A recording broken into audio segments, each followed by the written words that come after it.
wasak ang kanyang pangarap sa harap ng kanyang mga mata.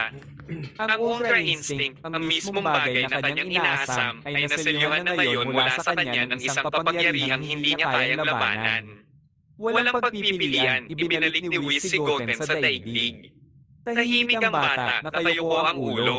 Masiglang nagsasanay sina Goku at Vegeta nang dumating si Whis. Nakaupo si Trunks sa malapit, nanunood, nanlalaki ang mga mata sa pagkamangha. Napahinto si Goku nang makita niya si Whis at ang kanyang anak. Nagulat siya, Whis, anong ginagawa mo rito at nasaan na si Goten?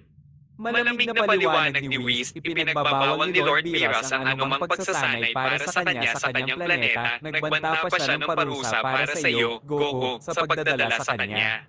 Natigilan si Goku. Napangisi si Vegeta nang may pangungutya, gaya ng inaasahan, sinubukan ng bata na maglaro sa malalaking liga at napatalsik siya.